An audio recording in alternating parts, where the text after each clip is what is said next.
Hello students, this is your science teacher Aparna. We are studying chapter number 9 and chapter name is reproduction in animals. In this chapter, till now we have discussed about reproduction, modes of reproduction, sexual reproduction, asexual reproduction, and we are studying sexual reproduction in detail. So in this chapter till now we have discussed about sexual reproduction, that sexual reproduction is the fusion of male and female gamete.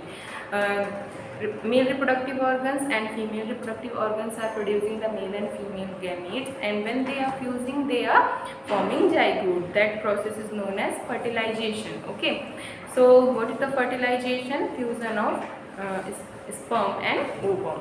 Sperm is the male gamete and ovum is the female gamete. And after that we have also studied that there are two types of fertilization: internal fertilization and external fertilization. So what is the internal fertilization? Which is going on inside the body of a female. Okay, and what is external fertilization? When egg is when egg is laid, when egg is already laid in water. For example, frog is laying egg in water, then male frog is deposit sperm in that leg and fertilization is going on outside the body. So that was the difference between internal and external fertilization. Internal fertilization is going on inside the body, just like for example human beings, cows, hens, etc. And external fertilization is going on outside of the body, in water, in pond, in lake, etc.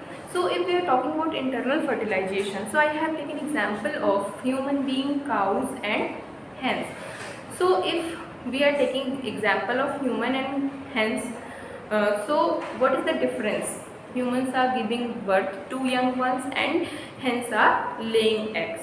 So you can see viviparous and oviparous animals are given here in your book, page number 105. Okay, so we have learned that that some animals give birth to young ones while some animals lay eggs which later develop into young ones. So humans are giving birth and hens are laying the eggs, and after that after the hatching process these legs are converting into chick.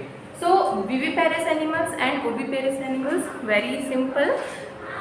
Animals which do not lay eggs, okay, are called viviparous animals.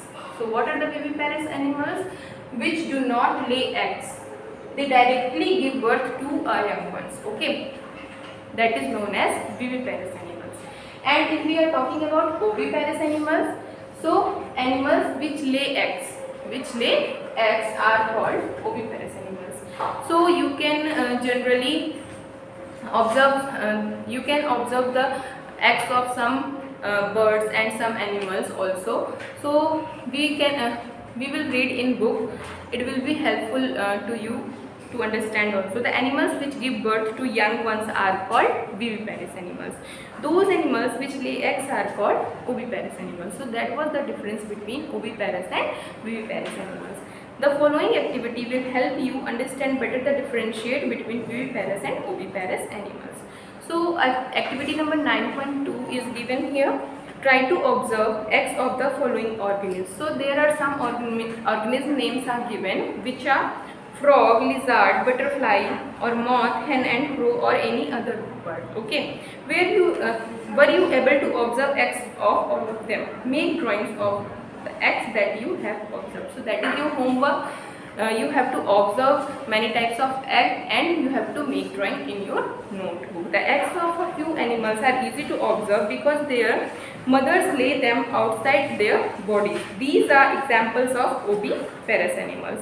But you would not be able to collect the eggs of a dog, cow or cat because they do not lay eggs. Okay, what they do? They directly give birth to young ones. The mother gives birth to the young ones. These are examples of viviparous animals. So what are the example of viviparous animals? Human being is also example of viviparous animals. Cow, dog and cat, these are the examples of viviparous animals. And what are the example of oviparous animals? Which are giving which are laying eggs, just like hen. Okay, so now come to the next page. Can you now give some more examples of viviparous and oviparous animals?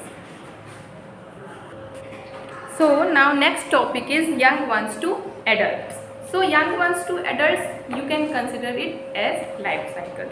So in your previous class, when you were studying about the life cycle of silkworm, then you have studied that in life cycle of silkworm, so there are some stages which are egg, larva, larva is also known as caterpillar, then pupa, then adult. So it is already studied by you, and in this class you have to study the life cycle of a frog. So you can see these are the eggs, okay, and after eggs these are converting into early tadpole, okay, and our early tadpole is converting into late tadpole. After that late tadpole is converting into an adult frog. After that an adult frog is again laying the egg. So this process is continued from egg to adult, and from egg to adult this process is known as life cycle. So life cycle of frog is given in this picture. I am again explaining. First step is eggs. An adult has been laid eggs, okay. After that it converts into early tadpole. Early tadpole converts into late tadpole, and late tadpole converts into adult frog, okay, and again adult frog is ready for laying eggs. So this process is continue. That's why it is known as life cycle, from egg to adult, from adult to egg. Now come to the book. The new individuals which are born or hatched from the eggs continue to grow till they become adults. In some animals, the young ones may look very different from the adults. Recall the life cycle of silkworm. As you have studied in class 7, I told you that there are some stages in life cycle of silkworm, which are egg, larva, which is also known as caterpillar, then it converts into pupa, then it converts into adult, okay. Frog is another such example. Observe the different stages of frog starting from the egg to the adult stage. I have explained you from egg to adult stage. So we find that there are three distinct stages, that is egg, tadpole and adult. And tadpole stage is also divided into two, early tadpole stage and late tadpole stage. Can you imagine that these tadpoles would someday become frogs? Similarly, the caterpillar or the pupa of silkworm looks very different from the adult moth. So what is the thing here? These tadpoles are very different looking from the adult frog. So main thing is that larva stage or other growing stage are completely different from the adult stage. The features that are present in the adult are not found in these young ones. Then what happens to the tadpoles or caterpillars thereafter? You must have seen a beautiful moth emerging out of the cocoon. In the case of tadpoles, they transform into adults capable of jumping and swimming. The transformation of the larva into an adult through drastic changes is called metamorphosis. So a new word is here, metamorphosis. So what is this? The change from larva to an adult is known as metamorphosis. What about the changes that we observe in our body as we grow? Do you think we too undergo metamorphosis in human beings? Body parts similar to those present in the adults are present from the time of birth.